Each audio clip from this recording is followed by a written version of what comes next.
Friends, Godavari జిల్లాలోని కొవ్వూరులో ఉన్నాను. మొన్నటి వరకు ఇది పశ్చిమ గోదావరిలో ఉండేది, ఇప్పుడు తూర్పుగోదావరి జిల్లా. సంక్రాంతి సంబరాలకి ఇది ముస్తాబవుతుంది. జనరల్గా మనం ఇప్పుడు వింటూ ఉంటాం కదా, కోడి పందాలు అని చెప్పి. దానికి సంబంధించిన ఒక బరి అనమాట ఇది. అయితే మొత్తం ఈ 3 రోజులకి పర్మిషన్ ఉంది, అందుకని ఇక్కడ అన్ని ఏర్పాట్లు చేస్తున్నారు. మీరు చూడండి, టోటల్గా బరి అంటాం కదా, బరిలో దిగాయి పుంజు, బరిలో దిగింది పుంజు అంటాం కదా, అదే బరి అంటే యాక్చువల్గా ఇలా ఉంటుంది.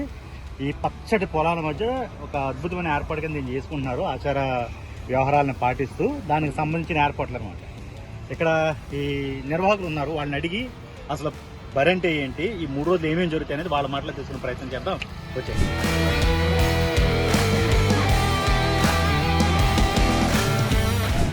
ఏంటంటే మొత్తం ఏంటి ఏర్పాట్లు అన్నీ ఏంటిది? కొవ్వూరు అని కాకుండా కోనసీమ జిల్లాలో సంక్రాంతికి మరో పేరు ఏదంటే కోనసీమ జిల్లాలో మరి ముఖ్యంగా కోడిపందాల్లో ఈ యొక్క ఆనవాయితీ ఎన్నో సంవత్సరాల నుంచేటటువంటి ఆనవాయితీగా ఈ కోనసీమ జిల్లాలో ప్రసిద్ధి చెందినవి.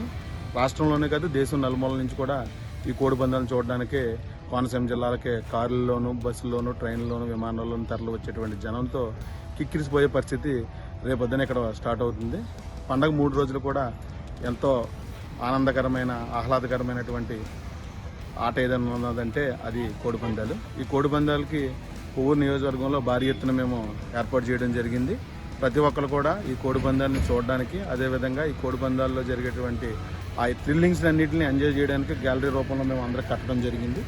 ఈ గ్యాలరీ అందరికీ చాలా ఆహ్లాదకరంగా కనపడేట విధంగా ఈ గ్యాలరీని కట్టడం జరిగింది.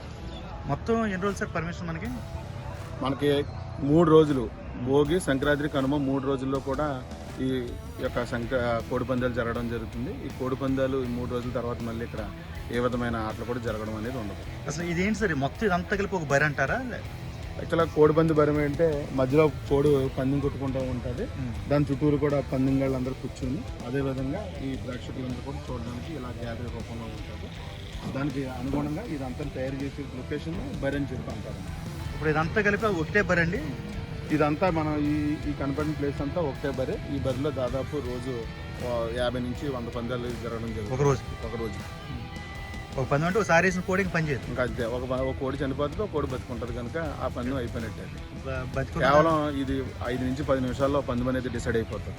ఇప్పుడు బతుకున్న కోడిని మళ్ళీ వేస్తారు పందానికి? ఇంకా ఉండదు అంటే దెబ్బలతో ఉంటే వాళ్ళకి పర్లేదు, మా పందెం మళ్ళీ కొడుతుందని నమ్మకం ఉంటే ఇంకో పందెం వేస్తారు, లేదంటే నెక్స్ట్ టైం దాకా దాన్ని అలాగ వెయిట్ చేస్తారు. లేదంటే కొంతమంది కోజా కింద దాన్ని కోసుకుని తినేయడం జరుగుతుంది.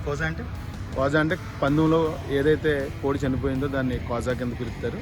ఆ కోజా మాసానికి మంచి ఫేమస్, ఎందుకంటే దానికి సంవత్సరం నుంచి పందెం కోసం నానా రకాల ఫుడ్స్ దానికి సపరేట్గా ట్రైనింగ్స్ ఇచ్చి అన్ని పెంచుతారు. అది ఈక్వల్ టు ఎలా ఉంటుందంటే మంచి ప్రోటీన్తో ఉంటుంది, కనుక ఆ కోజాకి విపరీతమైన డిమాండ్ ఉన్నది ఇక్కడ. ఆ డిమాండ్ ప్రకారం దాన్ని కొనుక్కునే వాళ్ళు కానీ, లేదా కోడిని పెంచిన వాళ్ళు కానీ కోజాకి ప్రత్యేకంగా స్పెషల్గా దాన్ని ఒక ట్రీట్ కింద దాన్ని తింటారు.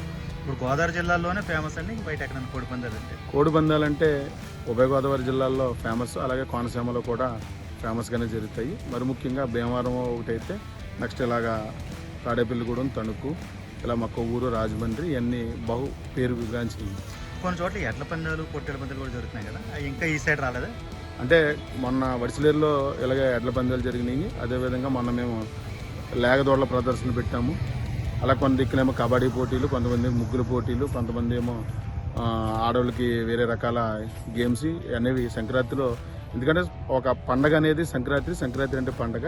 రైతులందరూ కూడా పంటలన్నీ చేతికొచ్చి డబ్బులు ఉన్న టైంలో సంక్రాంతి అనేది రావడం, దీనికి అందరూ కూడా కలిసి పిండి వంటలు అదేవిధంగా అన్నీ వండుకొని ఫ్యామిలీని ఎంజాయ్ చేయడానికి ఈ వారం రోజుల్ని ప్రత్యేకంగా సంక్రాంతికి కేటాయించి ఏ విధమైన పనులు పెట్టుకోకుండా పల్లెటూరు వాతావరణాన్ని టౌన్లో కూడా తీసుకొచ్చి ఇలాంటి దిక్కున ఈ సంక్రాంతి జరపడం అనేది ఆచార్యంగా వస్తున్నటువంటి కార్యక్రమం ఇది.